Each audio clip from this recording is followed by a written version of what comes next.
In the previous session, we looked at the rank of a matrix and its significance. Now let's see how we can evaluate this rank of a matrix. So let's start with a matrix P.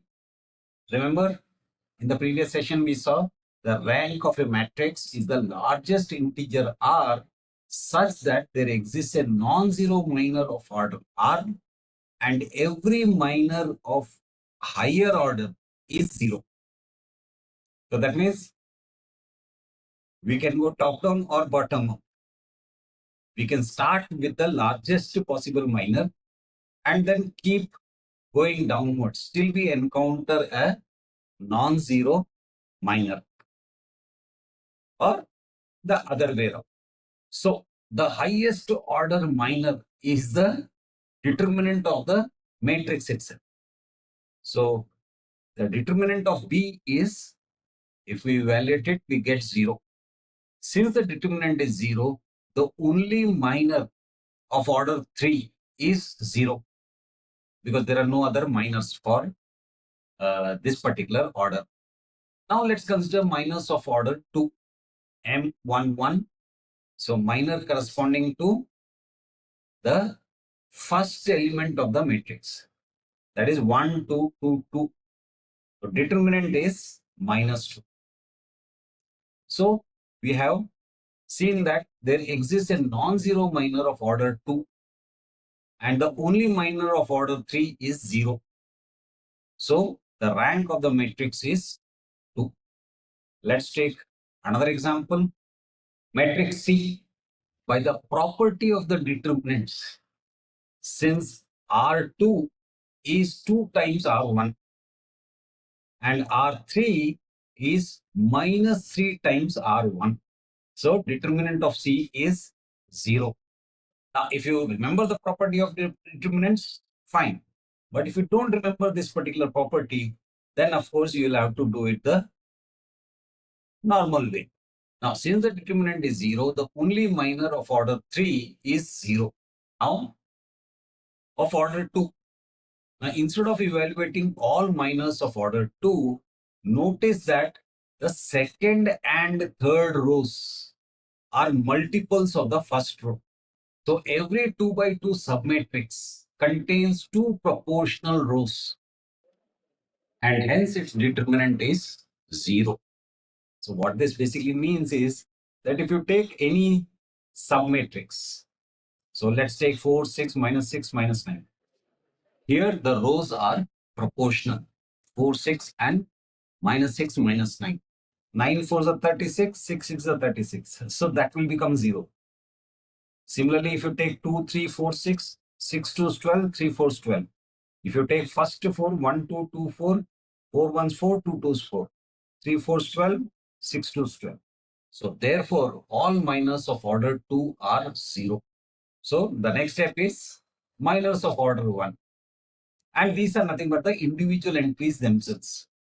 Since the first element, that is C11, that is first minor, is equal to 1, which is not equal to 0, there exists a non-zero minor of order 1. So minor of order 3 is 0. Minors of order 2 are all 0. And there exists a non-zero minor of order 1. So there exists a non-zero minor of order 1. And every minor of order R plus 1 is 0 or higher orders is 0. So the rank of the matrix is 1. Now let's look at the next example.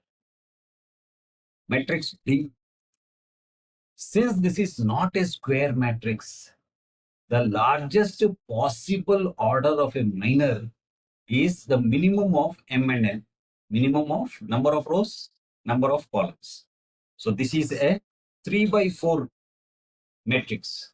So minimum of 3 and 4 is 3. So we form all 3 by 3 submatrices by removing one column at a time and evaluate the minors. So let's do that. We remove the first column. So we have a 3 by 3 matrix, determinant is 0. Now we remove the second column. Evaluate the determinant. It is 0. Now we remove the third column. Determinant is 0. We remove the fourth column. Determinant is 0.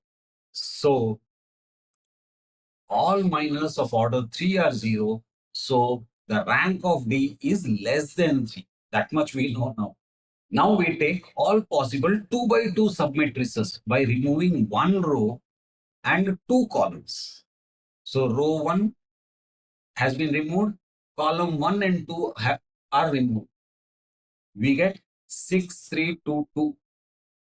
So determinant is 12 minus 6, which is 6, which is not equal to 0.